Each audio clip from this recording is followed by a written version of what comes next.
বিসমিল্লাহির রহমানির রহিম। বিশ্রাম কাজের অংশ এক সূত্রে গাঁথা, নয়নের অংশ যেন নয়নেরই পাতা। দেশ এবং দেশের বাইরে যারা আমার এই ভিডিওটি দেখছেন সকলের প্রতি রইল শ্রদ্ধা, ভালোবাসা ও সালাম। এবং কাশেম টিভির পক্ষ থেকে আপনাদের জন্য রইল পবিত্র ঈদ উল আজহার শুভেচ্ছা, ঈদ মুবারক। আজকে আমরা আছি নরসিংদী জেলার পলাশ উপজেলার ঘোড়াশাল কালের সাক্ষী বহনকারী শীতলক্ষার পাড়ে অবস্থিত প্রাণ ইন্ডাস্ট্রিয়াল পার্কের ক্যাফেটেরিয়া ক্যাটারিংয়ের বিভিন্ন স্যার বসেরা এবং আমরা যারা বিভিন্ন পর্যায়ের বাবুর্চি কর্মচারী আমরা যারা আছি, আমরা স্বল্প সময়ের জন্য একটা ছোট্ট জায়গায় ভ্রমণের উদ্দেশ্যে রওনা হচ্ছি। তো আমরা আমাদের যে স্যার বসেরা আছে এবং আমার সাথী যারা আছে সবার সাথে আমরা একটু কথা বলবো এবং ওনাদের একটু অভিমত আমরা নেব। আমাদের সাথে থাকুন। আসসালামু আলাইকুম। ওয়ালাইকুম সালাম। ভালো আছেন? আলহামদুলিল্লাহ। আপনি এখানে কিসের দায়িত্বে আছেন? আমি এখানে মোটামুটি ক্যান্টিনের দায়িত্বে আছি। ভ্রমণের উদ্দেশ্যে রওনা হয়েছি, তো এটাতে আপনার অনুভূতিটা কেমন? আমরা দীর্ঘ 2-3 দিন থেকে কঠোর পরিশ্রম করতেছি ঈদে মানুষের খাওয়া নেওয়ার জন্য। পরিশ্রমের ফাঁকে সবাই মিলে একটু আনন্দ করব, এটা আমাদের উদ্দেশ্য। ধন্যবাদ আপনাকে। আমরা পরবর্তীতে চলে যাব। স্যার ভালো আছেন? স্যার আমি এসেছি কাশেম টিভি থেকে, আপনাকে আমি কিছু বলবো, আপনি যদি কিছু বলেন। আসলে আমরা একটা নদীর পাড়ে, নদীতে আছি। হ্যাঁ, নদীর পাড়ে আপনার ভ্রমণ যাচ্ছে। আমরা কোথায় যাচ্ছি একটু জানতে পারবো? চরসিন্ধু। আচ্ছা, চরসিন্ধু কি এমন সৌন্দর্য আছে যে আমরা এখানে যাচ্ছি? নদীতে জাস্ট ঘোরা আর কি, আমরা তো আবার চলে আসবো। জি ধন্যবাদ। আমরা যাচ্ছি যে নদীর পার, আসলে যেখানেই যাই না কেন মূলত ভ্রমণটাই হচ্ছে একটা আসল মজা, একটা জার্নি হচ্ছে, সবাই একসাথে যাচ্ছি, প্রাকৃতিক সৌন্দর্য দেখছি, এটা আমাদের আসল উদ্দেশ্য। তো আমরা পরবর্তী আমাদের সামনে আরেকজন স্যার বসে আছেন, ওনার সাথে আমরা একটু কথা বলবো। স্যার ভালো আছেন? আপনাকে ঈদ মুবারক। তো আমরা এসেছিলাম কাশেম টিভি থেকে। এই যে একটা ঈদের মধ্যে আপনি ডিউটিতে আছেন, পাশাপাশি এই যে আপনার লোকজনদেরকে নিয়ে আপনি একটা ভ্রমণের জন্য উদ্দেশ্য করছেন, আপনার এই অনুভূতিটা কেমন এবং এটা আমাদেরকে বলবেন।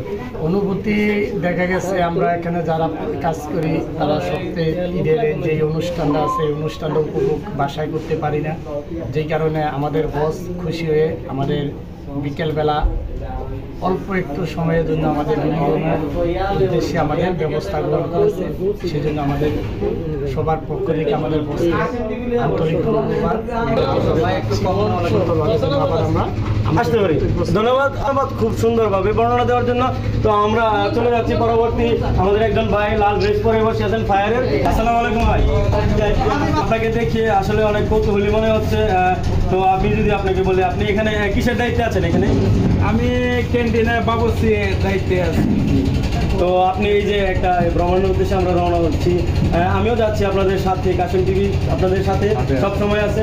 তো আপনার অনুভূতিটা কেমন আমাদের একটু জানাবেন। এখন বিষয়টা হলো যে আমরা ঈদের ডিউটি করতেছি, ঠিক আছে? ঈদের ডিউটির মধ্যে আমরা ভিতরে কাজ কাম করলাম, এর ভিতরে আনন্দ ফুর্তি করতে পারছি না, ঠিক আছে? তো আমাদের বসে বলছে যে সবাই যখন কাজ কাম করছো, ঠিক আছে, আমরা আনন্দ ফুর্তি নৌকা ভ্রমণ করে সবাই, এই উদ্দেশ্যে আমরা নৌকা ভ্রমণে যাচ্ছি। জি, আপনার বসের নামটা একটু বলবেন। মোহাম্মদ সবুজ স্যার। আমরা একটা বিষয় বরাবরই ক্লিয়ার হয়ে গেলাম যে অনেকেই বলছে যে আমরা একটু পরিশ্রম করেছি 2-3 দিন লাগাতার, সেজন্য আমাদের যে বস ওনার মনটা আসলে অনেক উদার। চরসিন্ধু, হ্যাঁ, জি ভ্রমণ। আসলে ভ্রমণের যে একটা অনুভূতি খুব খুশি লাগবে, খুব খুশি। যাই হোক, ওনাকে দেখে আসলে অনেক প্রফুল্ল মনে হচ্ছে। দর্শক, আমরা এতক্ষণ সবারই আমরা একটু অভিমত আমরা নিলাম। তো বিষয়টা দেখা গেছে যে আমরা যখন আমাদের বিভিন্ন ঈদ পূজা বা বিভিন্ন যে ছুটি আসে, তখন আমাদের মনে কিন্তু একটা গান বাজে যে স্বপ্ন যাবে বাড়ি আমার। তবে এটাও সত্য যে সবার স্বপ্ন বাড়ি যায় না। যেমন আমরা যে ক্যাফেটেরিয়া ক্যাটারিংয়ে আমরা দায়িত্বে আছি, আমাদের কিন্তু যারা মুসলিম নন মুসলিম আছেন ওনারা কিন্তু ডিউটি করে এবং ওনাদেরকে আমাদের খাবার সার্ভ করতে হয়। সেই খাতিরে আমাদের এই ঈদের মধ্যে কিন্তু ডিউটি করতে হচ্ছে। যদিও আমাদের বাড়ি বেশি দূরে না, এখান থেকে কারো বাড়ি রংপুরে, ময়মনসিংহে বা এই নরসিংদীর আশেপাশে আছে, তবুও আমাদের এই ডিউটিটা করতে হচ্ছে। পরিবার ছেড়ে, আত্মীয় স্বজন, পাড়াপড়ি প্রতিবেশী সবাইকে ছেড়ে আমরা ইফতার করতেছি। তো আমাদের আজকে এই ছিল আমাদের ভ্রমণের অনুভূতি এবং আমরা যে অক্লান্ত পরিশ্রম করে এখানে কাজ করেছি সেটার একটা বহিঃপ্রকাশ আপনাদেরকে জানিয়েছি। তো এই ছিল আমার কাছে সর্বশেষ তথ্য। পরবর্তী ভিডিও পেতে আমাদের কাশেম টিভির সাথে থাকবেন এবং সবাই সুস্থ থাকবেন। ধন্যবাদ।